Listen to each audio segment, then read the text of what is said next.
touching the truth.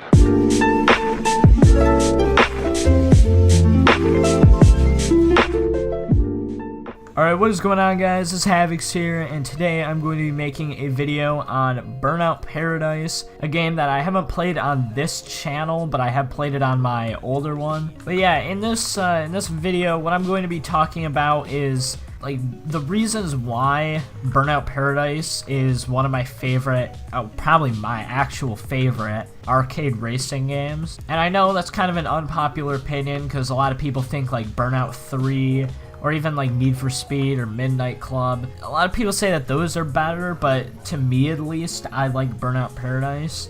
I mean, that might just be because I played this game a lot, like growing up, I guess. I mean, it actually came out 10 years ago, which is crazy. It doesn't feel like it. But I have easily over 1,000 hours on this game, probably more than that. But I'd literally just sit there on my PS3 and just play this all day. And you know, it's obviously not the greatest game in the world, but I don't know, I just really like it compared to, you know, some of the other games like Need for Speed and everything. Don't get me wrong, those are still good games, but this one is just still one of my favorites. And I also saw this thing about how they're apparently shutting down the servers in like the beginning of August, which is kind of sad because like, I know we still have the remastered version of the game, which if anything is technically better than this, but I'm still going to be kind of sad not being able to play the original online. So one of the first reasons why I actually really like this game is because of Freeburn Online, which is, you know, like I was just talking about, it's something that's going to kind of not be a thing anymore, at least on the original. But if you go here, go to Freeburn Online and do join. Oh, I have to log in, give me a second. Well, yep, the Burnout Paradise server is not available at this time. I mean, I'm pretty sure it said it's shutting down this year, right? Yeah, 4/18/2019. So, yeah, I don't know why it's down right now. Maybe it just might be my thing, but yeah, it says after 11 years it's shutting down. It's actually 11 years, I said 10, but it said Thursday, August 1st, and it is not Thursday, August 1st yet, so I do not know. But anyway, I guess I'll just talk about it because I can't get into a lobby. But I've had a ton of like just funny moments and stuff. I put them in some videos on my old channel. I might throw some in right here, but it's just fun to go on a Freeburn lobby and just like mess around with people. And there isn't really anything like that on like Need for Speed. I mean, there is, you know, online multiplayer with like an open world, but a lot of people don't use their mics. But for whatever reason on this game, everyone did. It's kind of like Call of Duty, you know? Back in the older games, everyone just plugged in their mics and just messed around, but no one really does it anymore. Oh, Brady won, you elevator kicks your Dude, don't call me a Holy shit, Avoca, you piece of Nice Avoca, come at me. Come at me right now. quality. I dare you, mother. Come over here. Come on. Meet me on the highway. I dare you. I dare you.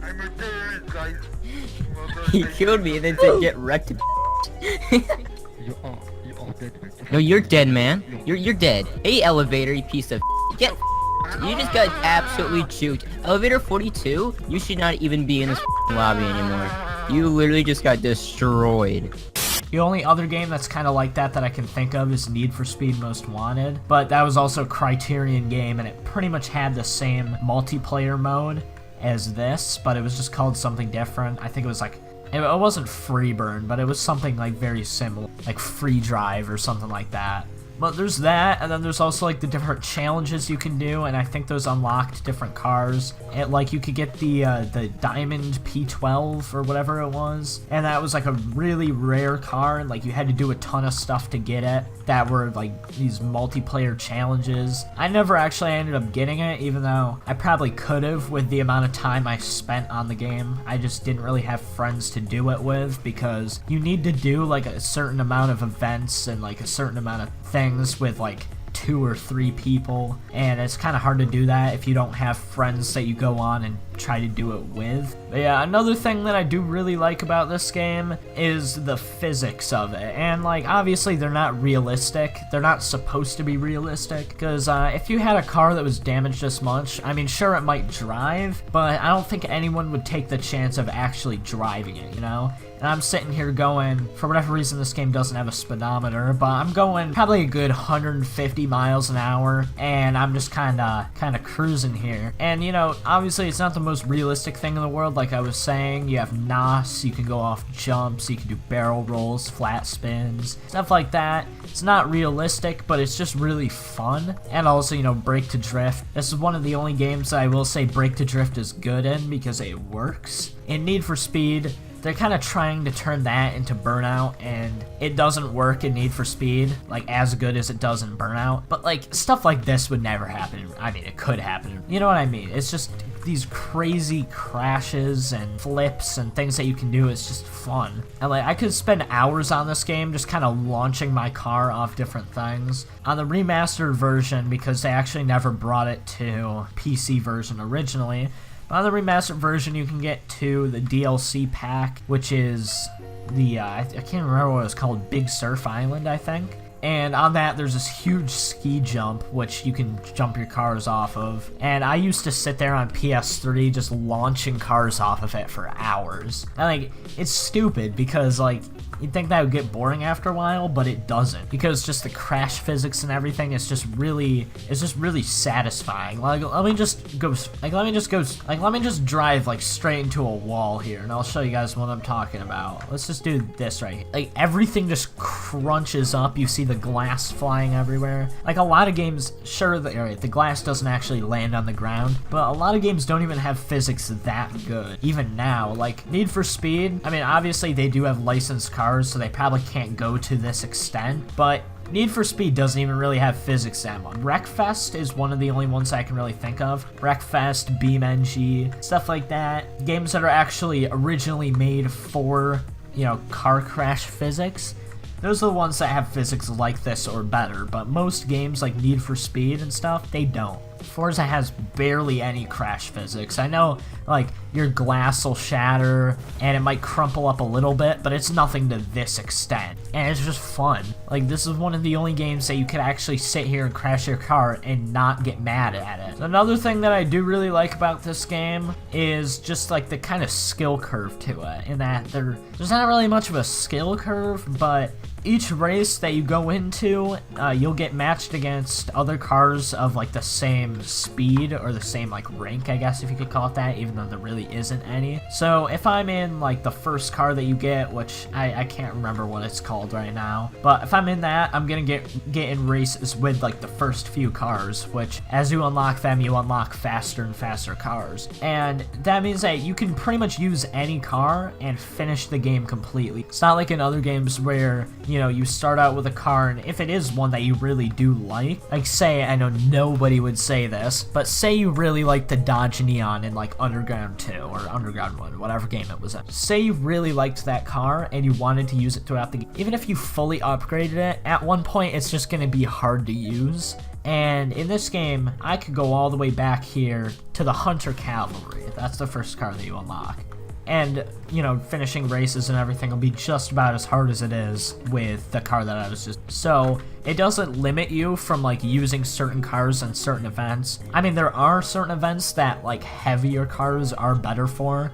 Like Marked Man, for example, it's probably better to have, like, some big truck that can take a lot of damage than some really fast supercar that can only really take, like, one hit until it crashes. Yeah, also, I guess the next thing I'll get into the next thing I will get into while I am, doing this event is the events, because, you know, they're different. I mean, this would be, I guess you could kind of say that this is similar to, like a police, like, pursuit mode in, like, Need for Speed or something like that, but there aren't that many games that have it like this, where they're just trying to run you off the road as fast as they can.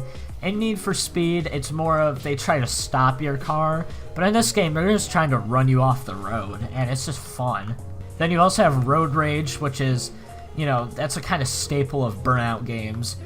pretty much just cause as much damage as you possibly can. I just got yeeted by this guy.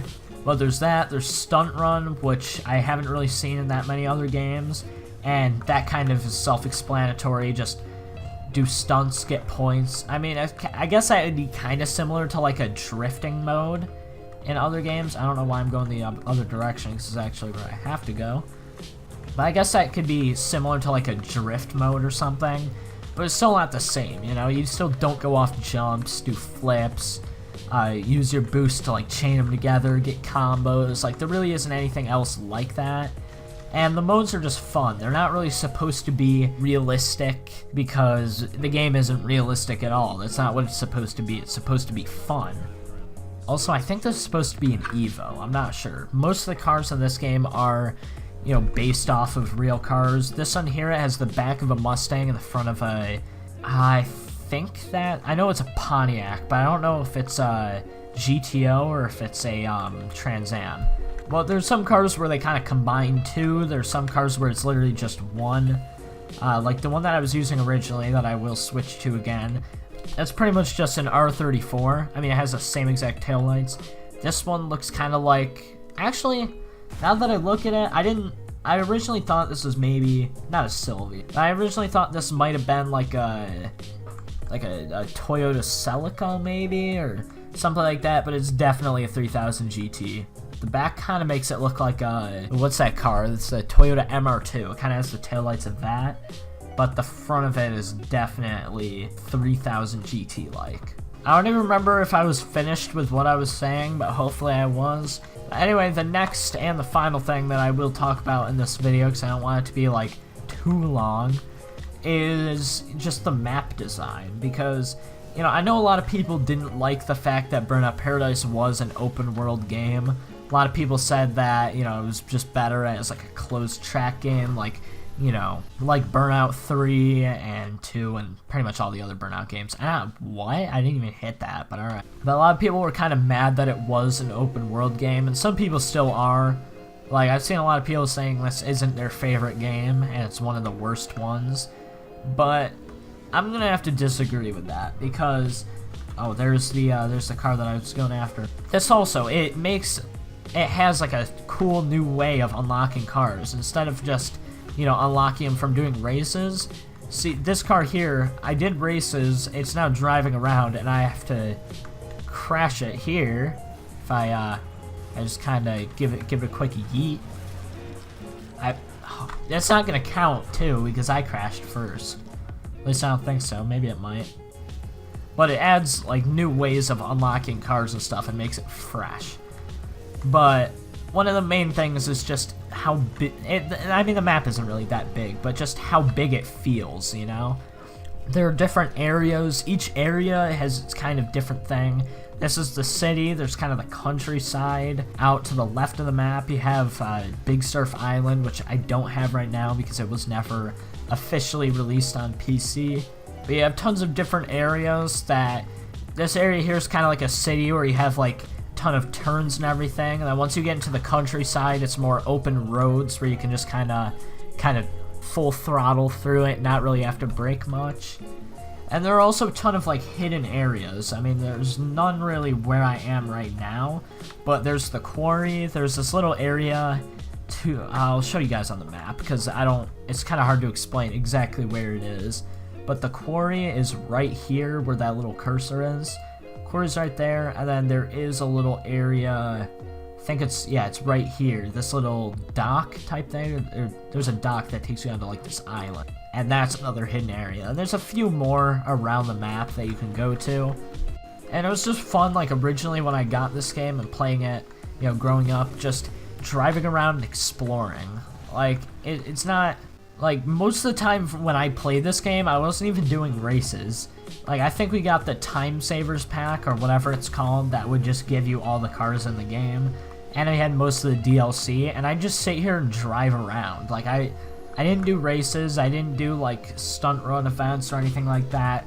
I would just explore the city, do jumps, go on free burn, and it was just fun to do, you know? And there really aren't that many games that are like that, because... Need for Speed, they don't really have like hidden areas anymore. It's just kind of like a dull and basic map. This game, they did the map design good, you know. In this game, they did the map design right. They had hidden areas, they had, you know, a ton of different ways to get to each place. So the way races work, I can actually get into one right here, is it would just set a start and end point, and you just had to figure out the fastest way to get there. And I thought that was fun. A lot of people didn't like it, but in Need for Speed, it's all closed off, so it's an open world when you're just driving around, but once you get into the race, it's actually closed. It's actually a closed track then. But on here, you know, I could take any road I want to get to this location here. And I just like being able to have like the option to go wherever. Because although it does kind of like split it up more, so instead of having a ton of action, unless you guys do all go the same place, you might just be kind of driving alone. But I normally try to stay with all the other cars just so I can crash them and, you know, get some NOS, which then makes me get there quicker. And yeah, I've just, from the amount of time that I've been playing this game, like, this is probably one of the only maps that I actually remember, like, by heart. And like, even in Need for Speed and everything, like in Need for Speed Payback, I have to constantly keep looking at my map, because this map in this game is just the right size. It's not too big, it's not too small, it's just right, where you can remember where everything is without having to constantly go down and look at your map, but it also feels big, and it's not like this tiny little city, which that's the problem like that the new Need for Speed games have. They make the map so big that you can't remember where everything is. Well, I mean, you probably could if you played it for a really long time, but most of the time you're just gonna be looking at your map. In this game, you could tell me to go to like a certain street and I'll probably be able to figure it out. Yeah, anyway, I guess this is probably where I'm gonna end the video because I don't want it to be too long. I mean, my videos recently have been getting a little bit longer, which I'm fine with. I mean, if people want to watch through them, I'll make them. And if people don't want to watch through the whole video, then I guess I'll start making shorter videos. But let me know down in the comments what you guys thought of Burnout Paradise, if it was one of your favorite games, if it was one of your least favorite games. Let me know, you know, if you did like the game, some other things that you liked about it that I might have missed. But yeah, if you enjoyed the video and all, make sure to like, comment, and subscribe, and I will see you guys later. Goodbye.